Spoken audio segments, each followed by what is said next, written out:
Hoje a palavra de Deus nos convida a pensar sobre esta mudez de Zacarias. Afinal de contas, o que este homem, sem poder dizer algo, está dizendo para nós? Por isso, vamos meditar um pouquinho sobre isso na palavra de hoje?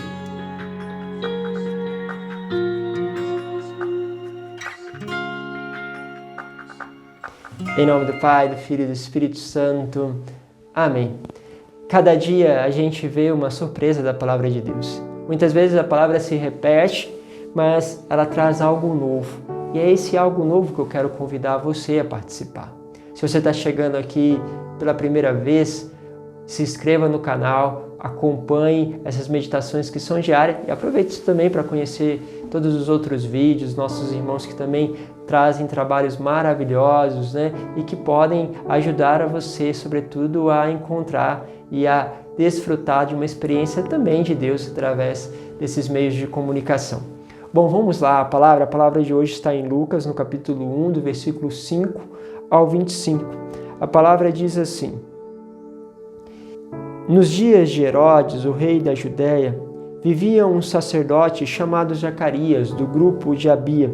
Sua esposa era descendente de Arão e chamava-se Isabel. Ambos eram justos diante de Deus e obedeciam fielmente a todos os mandamentos e ordens do Senhor. Ambos eram justos e obedeciam a Deus. E aí ele continua assim: não tinham filhos porque Isabel era estéril. E os dois já eram de idade avançada. Isso era realmente um grande sofrimento da época, porque a esterilidade significava não ter a bênção de Deus, significava uma espécie de maldição. Por isso, como os filhos eram esta herança, era esta graça, não tê-los significava essa dimensão de maldição. E eles, de certa forma, vivendo tudo certo, por que as coisas não aconteciam? Provavelmente era esse o questionamento de Zacarias todo dia que entrava naquele templo. Todas as vezes que tinha a oportunidade de estar diante ali do altar do Senhor. E acontece então um fato num desses momentos. Continua a palavra dizendo assim: em certa ocasião, Zacarias estava exercendo as funções sacerdotais no templo, pois era a vez do seu grupo, conforme o costume dos sacerdotes. Ele foi sorteado para entrar no templo e fazer a oferta do incenso. Toda a assembleia do povo estava do lado de fora rezando, enquanto o incenso estava sendo oferecido. Então apareceu-lhe o anjo do Senhor, de pé, à direita do altar do incenso.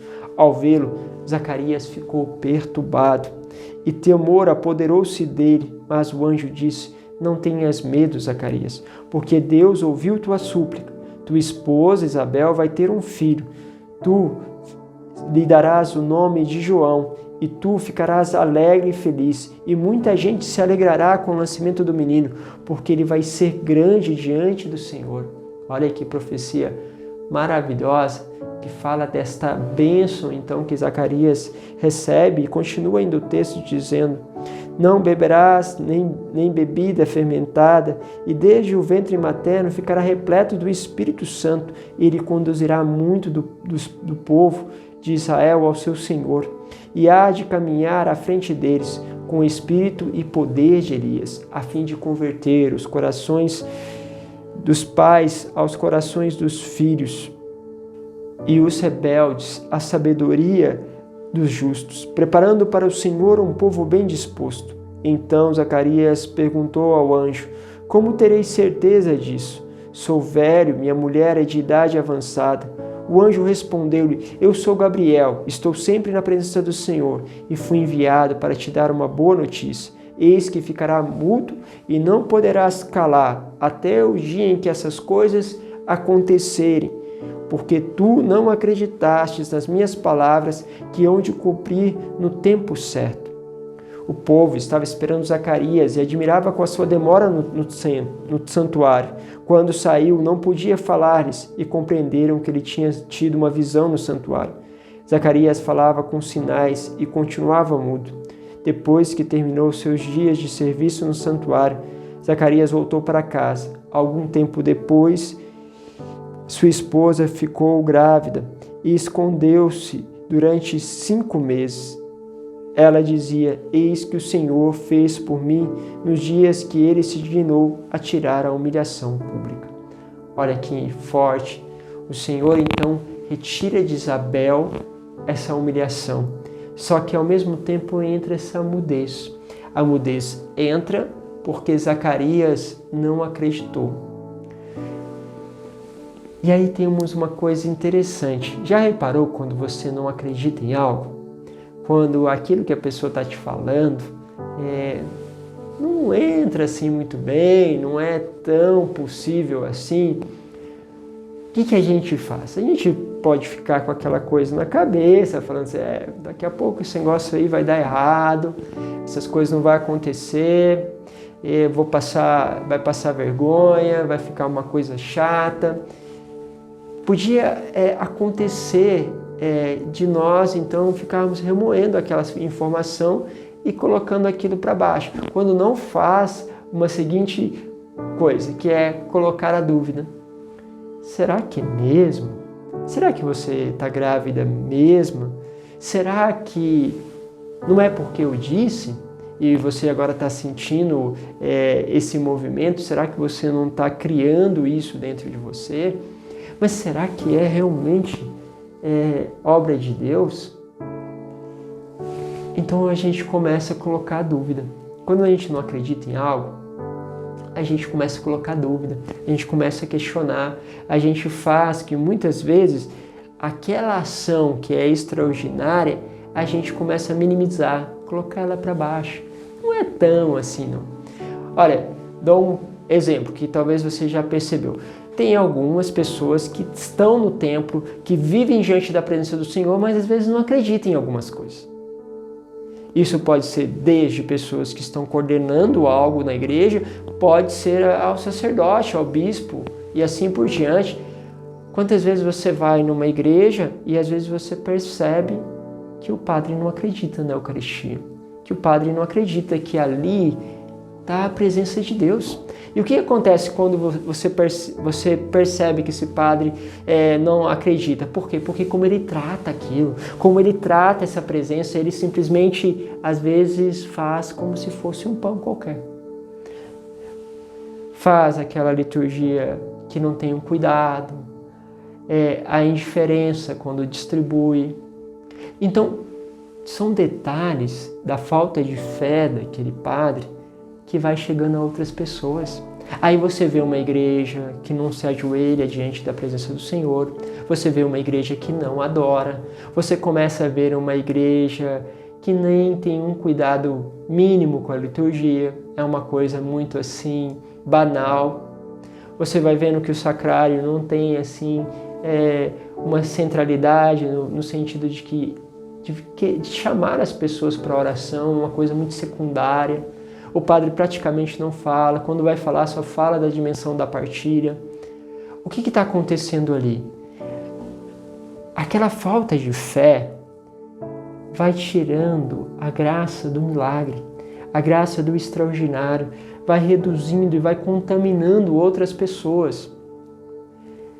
E aí, meu caro, quando aquele sacerdote começa a falar de outras coisas, o povo percebe.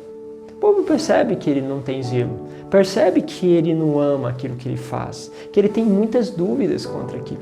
E sabe o que acontece com a força dessa palavra que ele proclama? Essa força vai sendo minada. É como se não tivesse a mesma força. É como se aquele sacerdote tivesse se tornado de uma certa forma mudo.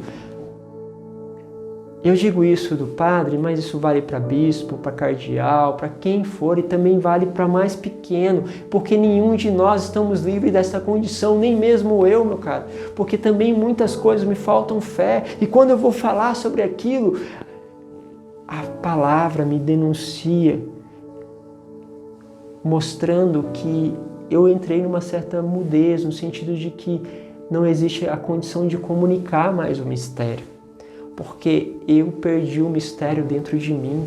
Se você percebe que dentro de você perdeu o mistério, você precisa se encontrar diante do Senhor e pedir a Ele: Senhor, fala-me, revela-me a Tua graça, Permita-me, Senhor, entrar no teu mistério, porque isso aqui ainda não entra na minha cabeça, mas eu não quero entender somente por entender, eu quero entender, Senhor, porque tu me chamas, Senhor, a mergulhar em Ti, a estar em Ti. E aí, quando você vai buscando, mesmo com as suas incompreensões, encontrar o caminho, Deus abre. Porque pode ser que por algum motivo eu não acredite nessa presença eucarística. Mas quando eu me jogo e falo, Senhor, aumenta a minha fé. Faz, Senhor Jesus, pelo mistério que o Senhor já deixou a Santa Igreja, que o Senhor está presente aqui nesta Eucaristia, que o Senhor está presente neste pão. Mergulha-me, Senhor, nesta compreensão, porque eu desejo. Imagine Deus quando vê uma alma humilde, assim, uma alma que compreende a sua incapacidade, a sua falta de fé, e Ele vai lá então e capacita, transforma em extraordinário. Por isso perceba aquilo que para você ainda precisa crescer, aquilo que te tira as forças da tua palavra, porque tem atrás uma incredulidade. E, sobretudo, meus caros, não julgue os outros por as dificuldades dele, nem pela incredulidade dele, mas orai por aqueles que precisam, orai por aqueles que você percebe que falta o zelo, que falta o amor. Não sejamos mais alguém que lança pedra, nós não precisamos ser mais alguém assim, nós precisamos ser pessoas que assumam esses sacerdotes, que assumam essas pessoas que estão à frente da igreja e que precisam serem tocadas por Deus. Por isso, vamos juntos. Deus vos abençoe. Pai, Filho e Espírito Santo. Amém.